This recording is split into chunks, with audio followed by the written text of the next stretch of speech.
Good to see you, Erik.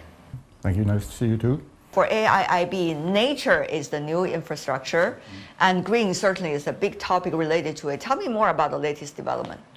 What we want to think about is, when we say nature as infrastructure, is to use the full potential of nature. We know that nature can be useful for binding CO2 in the atmosphere. It can be useful for protecting against storms, protecting against erosion. There are a lot of things it can do, and we still don't know the full potential. And when we are thinking about nature and thinking about investment, we have to think about what can nature deliver, maybe before we start looking at cement and steel.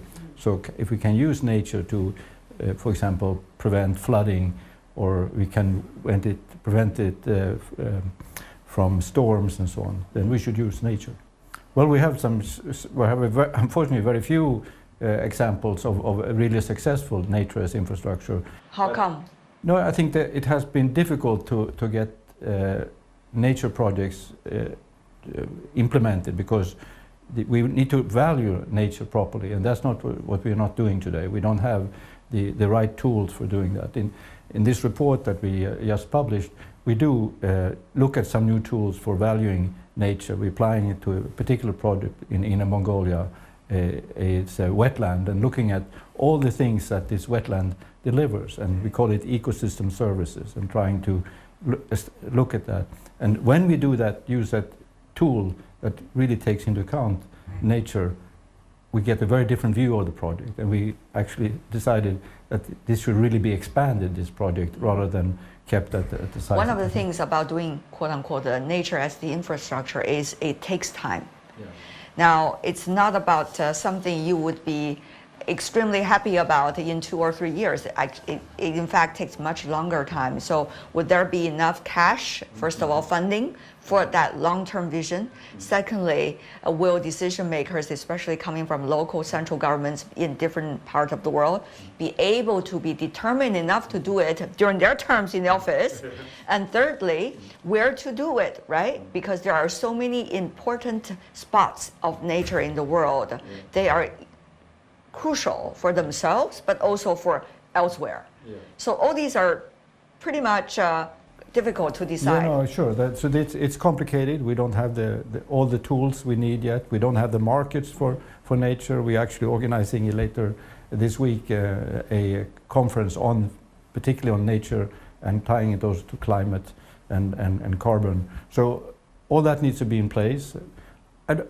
Some of these investments can yield very quick results. So some things like planting trees will take a long time, but there are other things one can do that really helps in the short term. So yes, it needs a lot of coordination, a lot of bringing together different interests.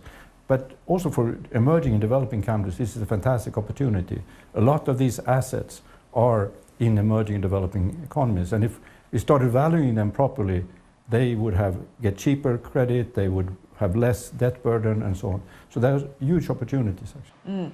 AIIB has been very keen to work with developing and emerging economies, even though your members are coming from all over the world, the so-called Global North, the so-called Global South. So tell me more about how do you see the economies in some of these emerging ones? China is an interesting example. Earlier, very fast growth rate, and now slowed down, focusing more on innovation, new quality productive forces, and etc. How do you see economies like this evolve? What does that mean for your strategies? Of course, there are a number of emerging and developing economies in the past that managed to make it to advanced economy. The problem today is that the kind of constraints and the pressures to really join that sort of world technology frontier where all the advanced economies are, is more difficult, partly because the pace of technological change is much higher today than it was maybe 30, 40 years ago. Take AI and so on. But also the environmental and social constraints, what the climate change, biodiversity loss, social pressures. We have a lot of inequality in many of these countries. So how do we bring that about? Yes, you said it. It's innovation is the key. That's the really determinant of long-term growth. We should remember that innovation for countries is not only about finding completely new things. It's about bringing things that have been done in other places, like China did very successfully. Now China, through these ideas now of new productive forces and so on, is trying to take even a step further to really innovate things that are new for the world as a whole. And that's a very major contribution. It has to be part of a growth strategy of a country like China. And AIIB has been diversifying your portfolio, but at the same time to work with different stakeholders, including with the private sectors, on issues of common interest. Yeah. So how does that work for the private sectors? Because they are extremely important stakeholders these days, especially when we are seeing more fragmented world. Yeah, no, so first of all, as you say, multilateralism, trying to solve things, through negotiation, through cooperation, I think is really the key, and that's of course what the AIIB is about. What we have said is that we want to have 50% private sector of all total investments. So and that's the goal for 2030, and we are working towards that. And as you say, the private sector is different.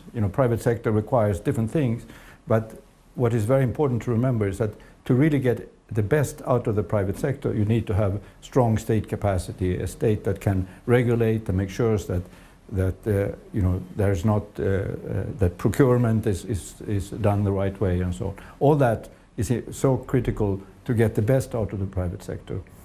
And we won't be able to solve all these challenges like climate change, like biodiversity loss, without participation from the private sector. The other thing is about the debt issue. Now you hear from the rhetorics a lot that certain countries, after building infrastructure or attracting foreign investors, have been in the depth of debts.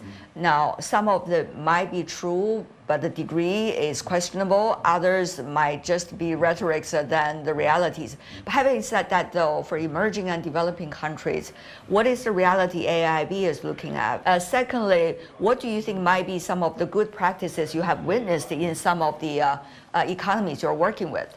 Well, first of all, I think it's a very real challenge. About 50 countries or so are facing very serious debt issues. And in a sense, it's remarkable that so little crisis has happened so far. And it tells you a little bit how more sophisticated these countries have actually become in managing their risks and so on. So that's the good news. The bad news is that we need to do something about these debt levels, because it is crippling them, and particularly as we want them to do a lot of new investments in new greener technologies and so on. We need to deal with it. I think what is essential, there's something called a common framework that was developed particularly with the IMF at the core.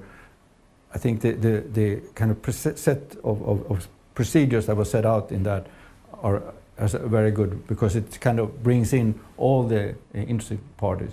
Of course, a problem that we have is that we don't have a very good framework for bringing in the private sector, and that's where really we need to spend more time developing that, because what happened over the last 20 years is that a lot of what used to be government loans has instead become private sector loans, and we need to find ways of dealing with that.